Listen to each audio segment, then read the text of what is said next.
Aula de número 7. Quem dos servos de Faraó temia a palavra do Senhor, fez fugir os seus servos e o seu gado para as casas. Então, havia aqui, entre os servos de Faraó, pessoas que temiam a Deus.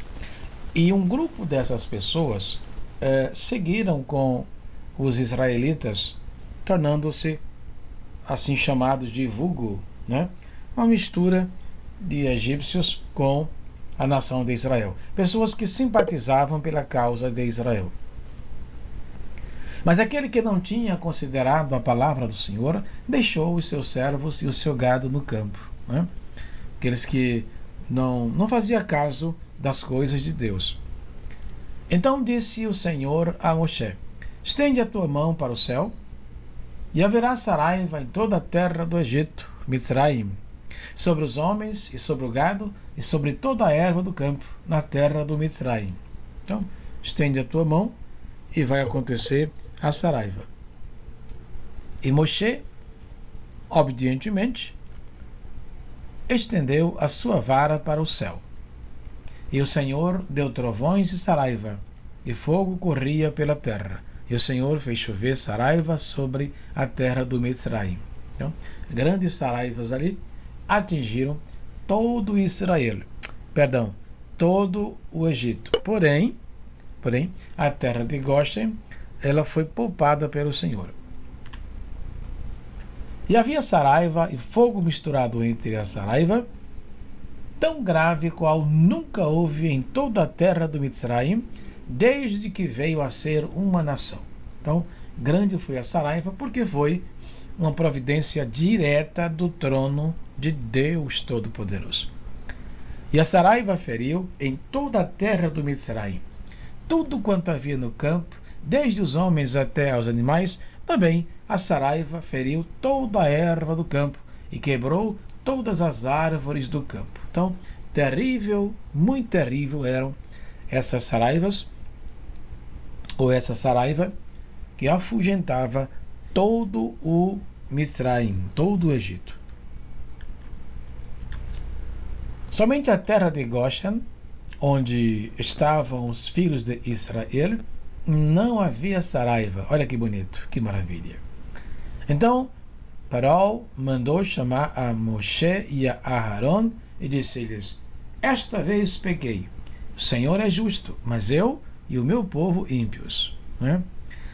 É aquela tal coisa. Se dependesse totalmente de Paró, o povo basicamente já tinha sido liberado. Mas o Senhor queria glorificar o seu nome no Mitzraim e em Faraó. Por isso que justifica o fato de Deus endurecer um pouco mais o coração de Paró. Orai ao Senhor, pois que basta, para que não haja mais trovões de Deus, nem saraiva. E eu vos deixarei ir, e não ficareis mais aqui. Mentira, né? Mentira é aquela angústia, né? Tem gente que, assim, quando está prestes à morte, se agarra a Deus, aceita a Jesus Cristo como seu Salvador, mas depois que fica bom, abandona e não quer mais saber, né? Infelizmente, tem gente assim. Então lhe disse Moshe: em saindo da cidade, estenderei minhas mãos ao Senhor, e os trovões cessarão, e não haverá mais saraiva, para que saibas que o Senhor, a terra é do Senhor. Ou seja, Deus é soberano sobre a terra, até porque Ele a criou. Todavia, quanto a ti e aos teus servos, eu sei que ainda não temereis diante do Senhor Deus. Eu sei.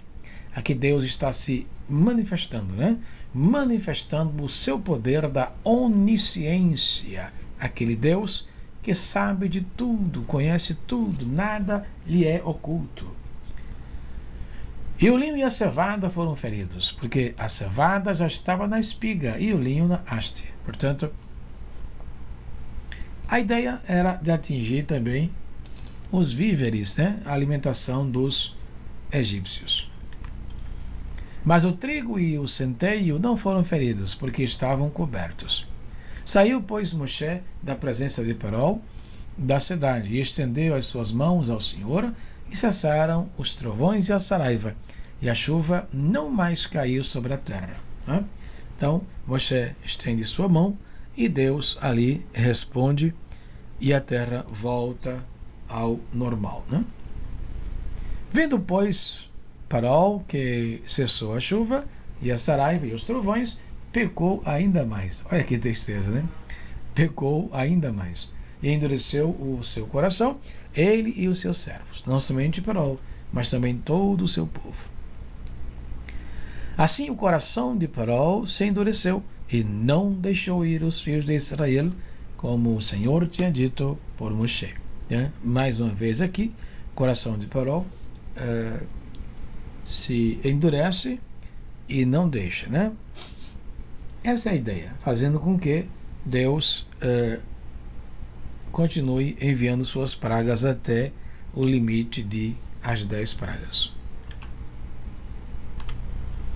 Depois disse o Senhor a Moshe, vai a Paró, porque tenho endurecido o seu coração. Tenho endurecido, Paró já tinha o coração endurecido, e Deus ali contribuiu mais ainda. E o coração de seus servos, para fazer estes meus sinais no meio deles. Deus queria cumprir os seus desígnios. E para que contes aos ouvidos de teus filhos e dos filhos de teus filhos as coisas que fiz no Mitzraim, e os meus sinais que tenho feito entre eles, para que saibais que eu sou o Senhor, ou seja, o único Deus, o único soberano, e que está acima de todos os deuses catalogados miniaturas do Egito.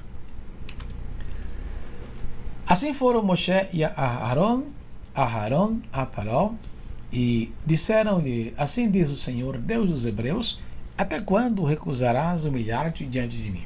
Deixa ir meu povo para que me sirva.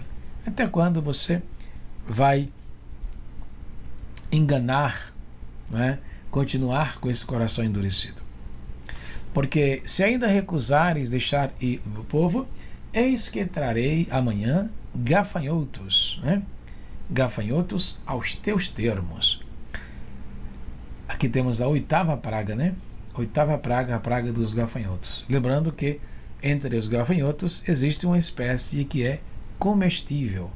Diz a Bíblia que o próprio João o Batista, Yohanan, comia desses gafanhotos, daquela espécie comestível. E os gafanhotos aqui eram aqueles insetos, aquelas pragas que comiam as plantações, e cobrirão a face da terra, de modo que não se poderá ver a terra, e eles comerão o restante que escapou. O que ficou da saraiva também comerão toda a árvore que vos cresce no campo. Então, Deus mandou essa praga aí para destruir o pouco que eles tinham, E encherão as tuas casas e as casas de todos os teus servos e as casas de todos os egípcios, quais nunca viram teus pais, nem os pais de teus pais, desde o dia em que se acharam na terra até o dia de hoje. Cuidado com essa expressão hoje aqui, Hoje significa na época do escritor. E virou-se e saiu da presença de Paró. E os servos de Paró disseram-lhe, até quando este homem nos há de ser por laço? Deixa ir os homens para que sirvam ao Senhor seu Deus. Ainda não sabes que o Mitzraim está destruído? O próprio povo reconhecia que deveria deixar o seu povo, os israelitas. Mas Paró estava endurecido e, repito, a mão de Deus estava ali, em seu endurecimento. Então Moshe e Aharon foram levados outra vez a Paró, e ele lhes disse, ide, servi ao Senhor vosso Deus. Quais são os que hão de ir? Faraó ali permite deixar, mas na verdade não é verdade, Depois ele fecha o coração novamente e não deixa o povo ir. Moisés disse: havemos de ir com nossos jovens, nossos velhos, nossos filhos, nossas filhas, nossas ovelhas, e com os nossos bois havemos de ir, porque temos de celebrar uma grande festa, por que não dizer? Uma grande festa ao Senhor. A estratégia era essa, né? Precisamos sair para celebrar uma festa. Essa era a estratégia. Então ele lhes disse: o Senhor, seja o Senhor assim convosco, como eu vos deixarei ir a vós e a vossos filhos. Olhai, que há mal diante da vossa face. Não será assim. Agora ide vós, homens, e servi ao Senhor, pois isso é o que pedistes. E os expulsaram da presença de Faraó. Mas na verdade era uma ameaça, mas uma ameaça, aquela ameaça meio que sem graça e sem vida, né? Eles passaram a temer, os israelitas, especialmente Moshe e Aharon, com especialidade o Faraó, e fechava o coração, não deixava, e expulsavam Moshe. Depois Moshe adentrava novamente a sua presença. Então disse o Senhor a Moshe: estende a tua mão sobre a terra do Mitzraim, para que os gafanhotos venham sobre a terra do Mitzraim e comam toda a erva da terra. Detalhe: toda a erva da terra. Tudo que deixou a saraiva, né? A ideia era eliminar por completo os víveres, o meio de subsistência dos israelitas, dos egípcios. Então estendeu Moshe sua vara, a vara de Moshe, sobre a terra do Mitzraim, e o Senhor trouxe sobre a terra um vento oriental todo aquele dia e toda aquela noite. E aconteceu que, pela manhã, o vento oriental trouxe os gafanhotos. Imagina aquele enxame, né, de gafanhotos. Que tristeza. Vieram os gafanhotos sobre toda a terra do Mitzraim e assentaram-se sobre todos os termos do Mitzraim. Tão numerosos foram eles que, antes destes, nunca houve tais gafanhotos, nem depois destes haverá. Que coisa, hein?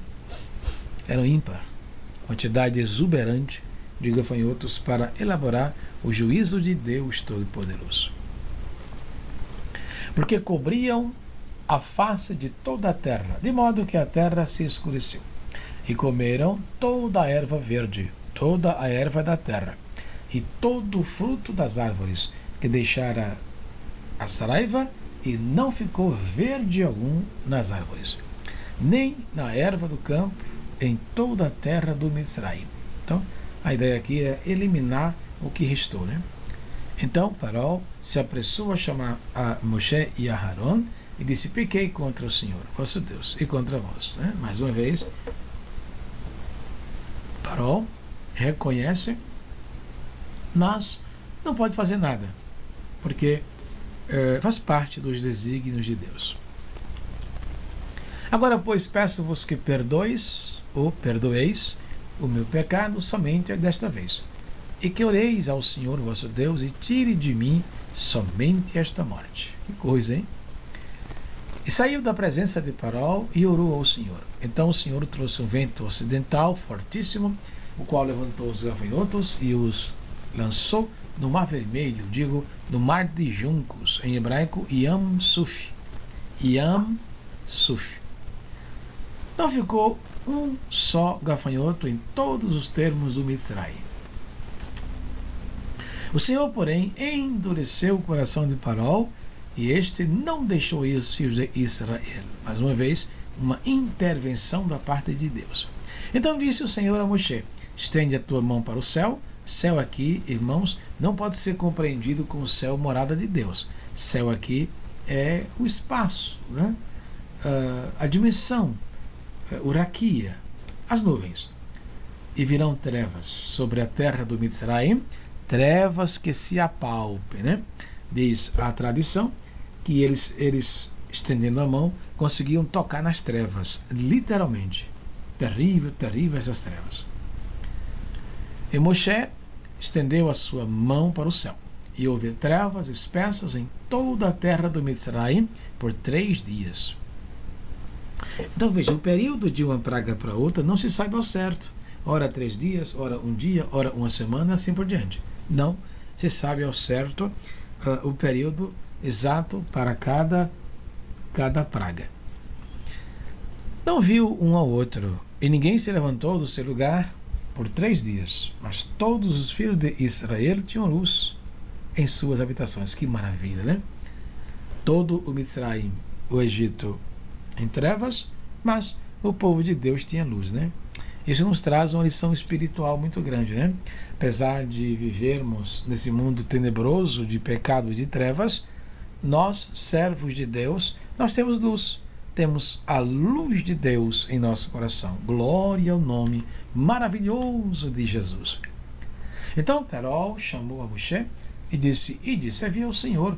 Somente fiquem vossas ovelhas e vossas vacas, e como também, e vão também convosco as vossas crianças. Parece que Paró realmente se converteu, né? Moshe, porém, disse: Tu também darás em nossas mãos sacrifícios de holocaustos que ofereçamos ao Senhor nosso Deus. Ou seja, nós não iremos sair daqui de mãos vazias. Tu vai providenciar tudo. Glória a Deus. Também, o nosso gado há de ir conosco. Nenhuma unha, olha que interessante, nenhuma unha ficará. Porque daquele havemos de tomar para servir ao Senhor nosso Deus, porque não sabemos com que havemos de servir ao Senhor até que cheguemos lá. Falando de unha aqui, segundo o Midrash, quando Deus fez o homem, ele o fez no formato de unha, né? Formato de unha cobria toda a sua pele.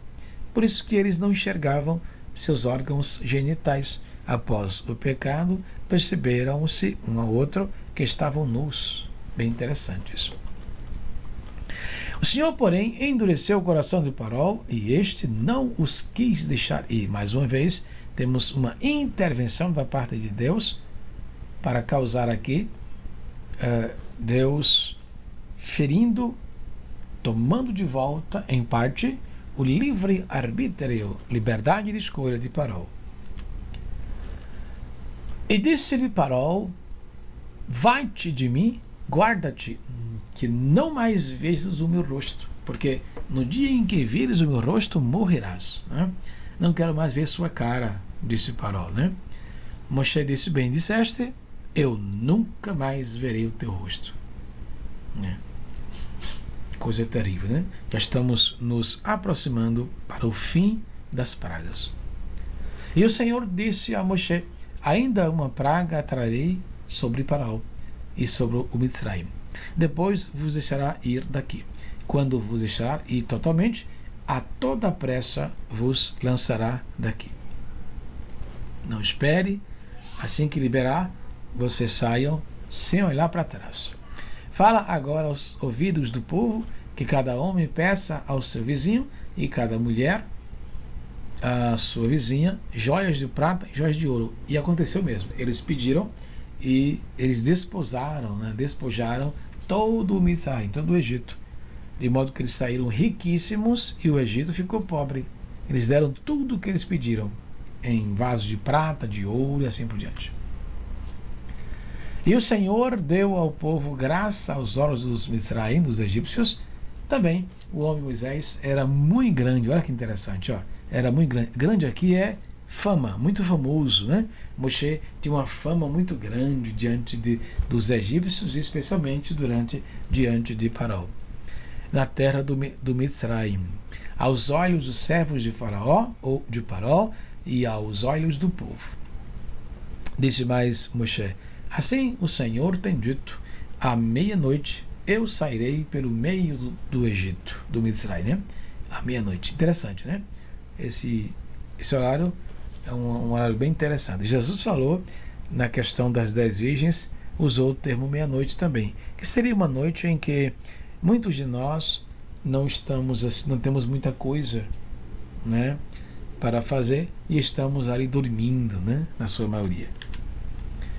Todo primogênito na terra do Egito, Mitzraim, morrerá, desde o primogênito de Faraó, Paró, que haveria de assentar-se sobre o seu trono, até o primogênito da serva, que está detrás da mó, e todo o primogênito dos animais, né? Ou seja, Deus haveria de eliminar todo o primogênito do Mitzrayim. Não havia uma casa, irmãos, no Egito, em que não tivesse um morto.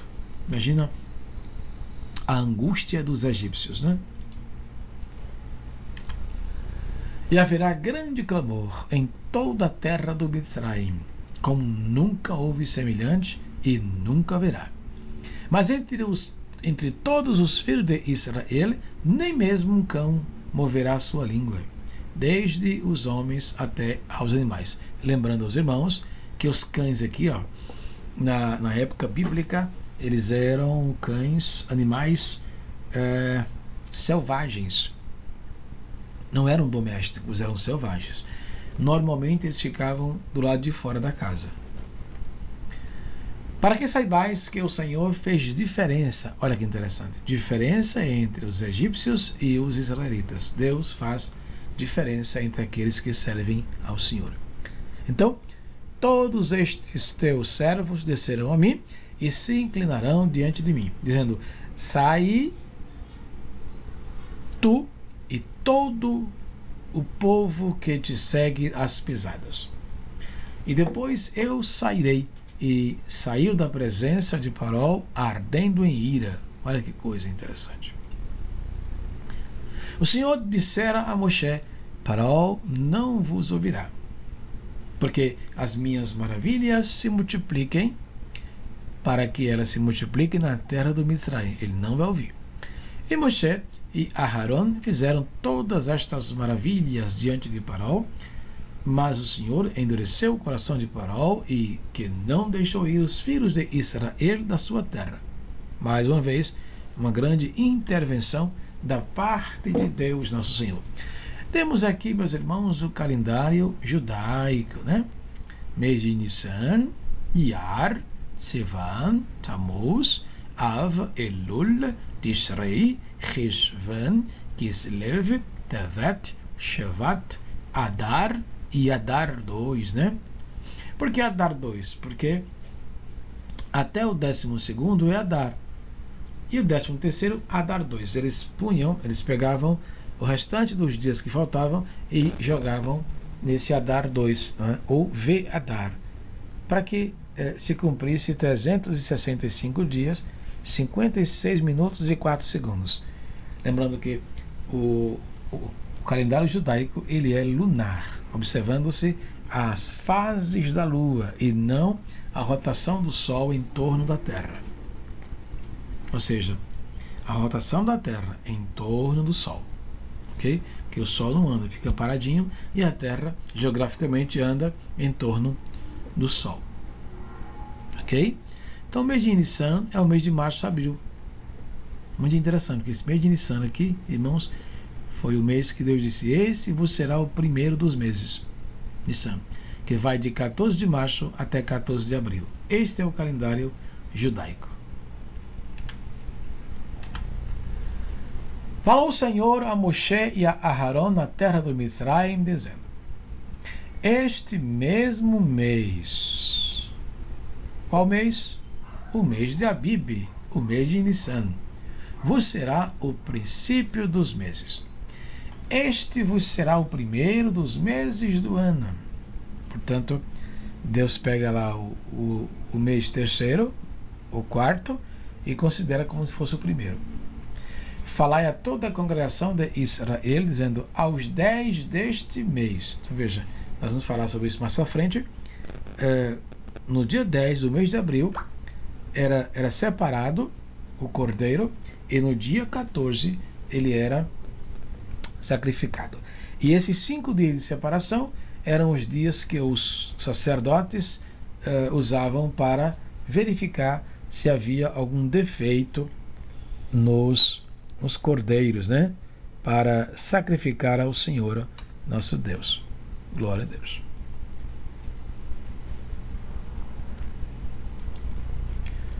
Mas se a família for pequena para um cordeiro, então tome um só com seu vizinho, né? Divida com o vizinho, perto de sua casa, conforme o número das almas, né? Almas aqui no sentido de ser humano. Cada um conforme ao seu comer, fareis a conta conforme ao cordeiro. O cordeiro, repetindo, cordeiro, ou cabrito, será sem mácula. Mácula aqui significa mancha, doença, enfim. Um macho de 1 ano. Por que de 1 ano, pastor? Tempo de robustez do cordeiro. Tempo de robustez e tempo da sua inocência. Jesus de Nazaré, ele começou seu ministério com 30 anos, né? Ali aos 30, ele é batizado, e ali, que corresponde basicamente a 1 ano desse cordeiro. O qual tomareis as ovelhas ou das cabras, das ovelhas e cabras, e guardareis até o 14º dia. Então veja, o cordeiro eles pegavam no dia 10 e ficavam ali averiguando ele até o dia 14. E no dia 14, toda a congregação o imolava.